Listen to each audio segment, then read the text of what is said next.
안녕하세요. 오늘은 산업화와 도시와 일상생활의 변화 이 부분을 살펴보겠습니다. 지난 시간에 우리는 박정희 전두환 시대에 경제가 굉장히 많이 성장했다. 이 경제 성장 정책 그 효과 이런 것들에 대해서 공부를 했는데요. 오늘은 그 이면에 좀 어두운 면 경제 성장에 너무 치우친 나머지 조금 발생했었던 여러 문제들 이런 거 살펴보도록 하겠습니다. 교과서 273쪽이고요. 먼저 도시화 현상부터 살펴보겠습니다. 1960년대 이후에 많은 사람들이 도시로 이동하기 시작합니다. 그래서 요거를 이촌향도라고도 하는데요. 이제 그 촌에서 농촌에서 이동해 가지고 이제 그 도시로 향한다라는 뜻입니다. 그래서 농촌에서 도시로 인구가 많이 이동하게 됩니다. 그러면서 이때 농촌에서 도시로 간 사람들 뭐 돈 갖고 돈을 많이 갖고 이거 이동하겠습니까? 당연히 가진 게 없습니다. 그래가지고 도시로 가가지고 가난한 노동자로 뭐 일하고 하면서 이 도시 빈민들이 증가하게 됩니다. 당연히 이때 농촌에서 간 사람들 집 살 돈도 없고 도시의 물가가 높고 하다 보니까 이때 무허가 집단 주거 지역으로 판자촌이라고 합니다. 이런 거를 이제 판자 같은 것들을 구해가지고 이제 그 뭐 대충 이제 집처럼 운막처럼 지어가지고 이렇게 이제 사는 판자촌들이 형성되게 됩니다. 그래가지고 이게 나중에 이제 뭐 달동네라든지 뭐 이제 이런 식으로 되면서 조금 가난한 빈민들이 모여 사는 이런 지역이 도시에서 생겨나게 됩니다. 자, 그리고 이제 산업화 현상을 살펴보겠는데요. 고속도로, 경부고속도로부터 해가지고 쭉쭉 생기면서 전국이 일일 생활권으로 묶이게 됩니다. 그리고 아파트 단지가 또 이때 많이 만들어지게 되는데요. 대표적으로 이제 박정희 정부 때 아파트 단지 굉장히 많이 만들어지기 시작합니다. 그런데 이때 너무 성장 주도, 성장 위주의 정책을 쓰다 보니까 부실 공사를 하는 경우도 굉장히 많았어요. 그래가지고 이 부실 공사 때문에 1970년에 와우 아파트 붕괴 사건 이런 것들이 일어나게 됩니다. 아파트를 너무 날림으로 공사해가지고 이게 지은 지 얼마 되지도 않았는데 아파트가 무너져가지고 사람들이 많이 죽거나 다치는 이런 일들이 있었습니다. 서울 마포구에서 일어났었던 일이고요. 그리고 또 박정희 정부 때 또 신도시가 개발되기 시작합니다. 대표적으로 이제 서울의 강남 지역 이런 거 있죠. 막 개발되고 이제 그 뭐 판교라든지 뭐 분당 뭐 나중에 이런 것들도 개발되면서 신도시들이 인구 분산 뭐 도시에 집중된 서울에 집중된 이런 것들 조금 위해 가지고 개발되기 시작합니다. 그리고 1977년도에 의료보험제도가 실시되게 되는데요. 이제 그 우리나라 이제 그 의료보험제도 때문에 이제 그 병원에 가서 뭐 치료를 받는다거나 뭐 이제 진료를 받을 때 굉장히 상대적으로 다른 세계 여러 나라들에 비해서 굉장히 저렴한 가격에 속하게 됩니다. 이 의료보험제도 이제 그 우리나라 사람들 의료비 부담을 줄여주기 위해 가지고 이렇게 77년도부터 실시됐다라는 것들 조금 기억하시면 되겠고요. 일상생활의 변화를 살펴보겠습니다. 이제 그 산업화되고 도시화되면서 일상생활에서도 변화가 일어나는데 먼저 분식이 확대되게 됩니다. 분식이 뭐냐면은 이 분자가 밀가루를 뜻합니다. 또는 혼식이라고도 이야기하는데요. 이제 일단 이제 그 쌀을 많이 이제 그 소비할 수가 없는 환경이어 가지고 쌀 대신에 밀가루 음식이라든가 잡곡밥 이런 것들을 권장하기 시작했어요. 정부에서. 왜냐하면은 선생님이 아까 전에도 이야기했지만 농촌에서 농촌을 버리고 많은 사람들이 도시로 이주하고 또 그리고 또 이때 베이비붐 세대라고 하죠. 이제 그 자식들을 이때 당시에 조금 나라가 먹고 살만해지니까 경제가 발전하니까 자식들을 막 엄청나게 많이 낳게 됩니다. 그래가지고 이때 뭐 6남매 7남매 이런 거는 굉장히 흔한 일이었어요. 어쨌든 인구가 많이 폭발적으로 늘어나다 보니까 쌀이 이제 부족하게 됩니다. 그래가지고 요 쌀 대신에 밀가루 음식이라든지 잡곡밥 이런 것들을 권하게 됩니다. 그래서 라면과 즉석 음식 이런 것들이 이제 권장되기 시작하고 심지어 이때는 학교에서 도시락을 검사해가지고 선생님들이 흰 쌀밥만 이제 그 싸가지고 오면은 암만 집이 잘 살고 이래도 막 벌점 뭐 이렇게 벌 주고 뭐 이런 식으로 이제 그 강력하게 단속을 하고 정부에서 권장을 했다고 합니다. 그리고 또 이때 외식 문화 이런 것들이 점차 들어서기 시작했고요.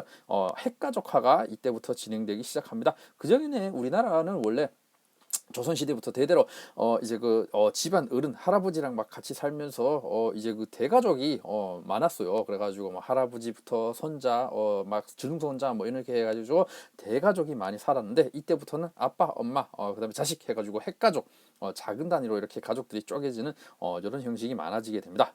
이제 도시로 많이 이동하면서 자 그리고 274쪽으로 넘어가서 농촌의 변화와 농민운동 살펴보겠습니다. 새마을 운동 요게 일어나게 되는데요. 선생님이 아까 전에 노래도 들려줬을 거지만 잘 살아보세요. 요거를 모토로 추진된 게 바로 새마을 운동입니다. 1970년에 전개됐는데요. 박정희 정부가 이때 너무 수출 주도 공업화 정책 쓰고 그리고 또 저고가 정책 노동자들 이제 그 저임금 저고가 정책 이런 것들을 실시하다 보니까 이제 그 농촌이 굉장히 살기 힘들었어요. 왜 저임금 저고가 정책을 실시하냐면은 이때 이제 각 쌀값을 이제 그 곡식의 가격을 낮춰야 당연히 도시의 노동자들의 임금도 낮아지게 되고 쌀을 이 사람들이 사 먹으니까 밥을 사 먹으니까 그다음에 또 임금이 낮아져야 수출해서 경쟁력이 생기기 때문에 이런 식으로 이제 그 많이 저고가 정책을 유지하게 됩니다. 그래서 농민들이 굉장히 살기 힘들었는데요. 그래가지고 농민들의 불만이 극에 달하고 농민들이 이제 박정희로부터 이제 그 등을 돌리려는 이런 현상들이 나타나게 되자 박정희 정부에서는 새마을운동을 추진하게 됩니다. 농촌의 주택 개량, 그다음에 또 도로와 전기 시설을 확충하는 이런 것을 시작으로 해가지고 농촌을 좀 잘 살게 잘 살 수 있도록 만들어주겠다 해가지고 정부에서 나서서 이런 새마을 운동을 벌이게 됩니다.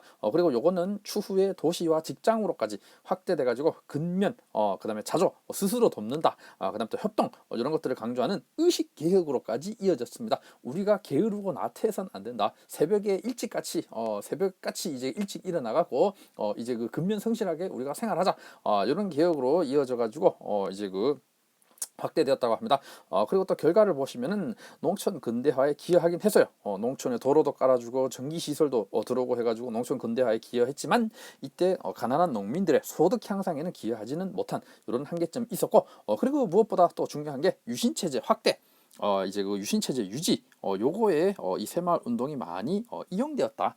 그래가지고 이제 그 박정희 대통령 조금 개인 숭배 이런 것으로 좀 나아가는 듯한 이런 위험성이 있는 이제 독재 권력 유지에 조금 이용된 면이 있다. 이런 게 한계다라는 거 좀 기억을 해주시고요.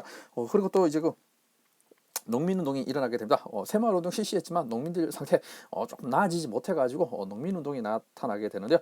배경을 보시면 농촌 경제가 점차 악화되었기 때문이고 그리고 또 대표적인 농민운동으로 한평 고구마 피해 보상운동 이런 것들이 있습니다. 교과서에 자료가 나오니까 이따가 확인해 보도록 할 텐데요. 1970년대에 일어났었던 거고 그리고 1980년대는 이중고가제라는 걸 중지하게 됩니다.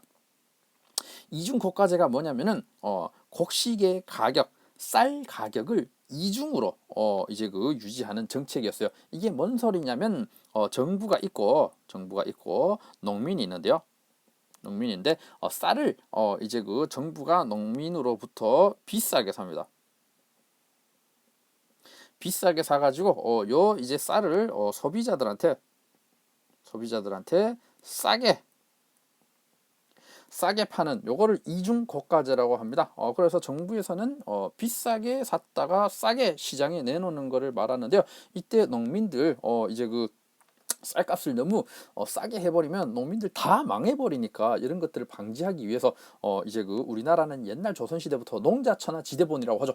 농민들은 나라의 근간이다라고 생각하는 이런 인식이 굉장히 강했기 때문에 농민들이 망하면 안 된다 해가지고 농민들한테 쌀 살 때는 비싸게 사주고 정부에서 시장에 풀 때는 이걸 싸게 풀어주는 이중고가제를 실시하게 됩니다.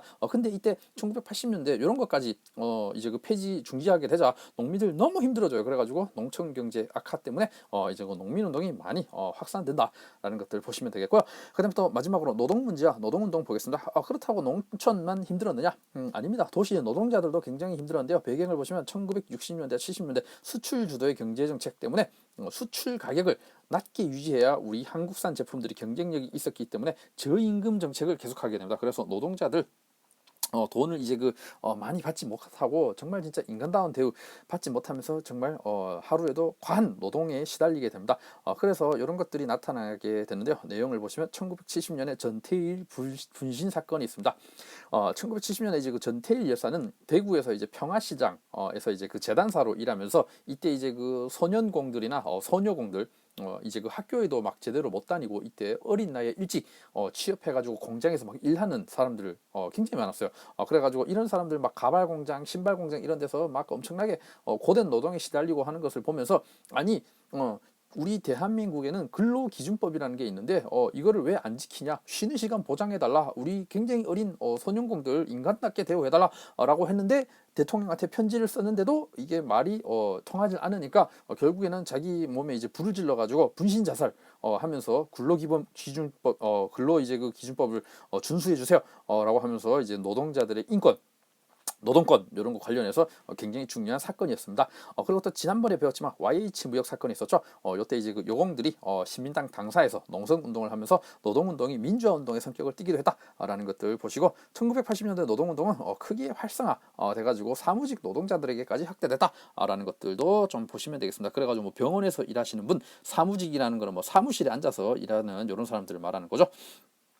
노동운동이 확산됐다라는 거 기억해 주시고요. 판자촌 관련해 가지고 여기 교과서에 사진이 나옵니다.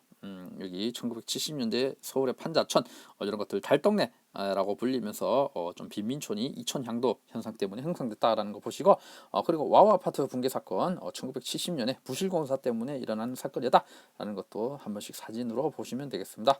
그리고 새마을운동 이거 여러분들 모자 보시면 요 마크 여러분들 뭐 반티 이런 거 디자인이 이런 게 이제 유행하던데 한 번씩 확인해 보시고 농촌 근대화 운동이었다라는 거 기억해 주시고 독지 정치 유지에 이제 그 유신 체제 유지에 조금 이용된 면이 있다라는 것도 기억하시면 좋겠습니다. 그리고 여기에 교과서 275쪽에 한평 고구마 이제 그 한편 고구마 피해 보상 운동 관련된 자료와 전태일 관련된 자료가 있으니까 한 번씩 꼭 읽어주시면 감사하겠습니다.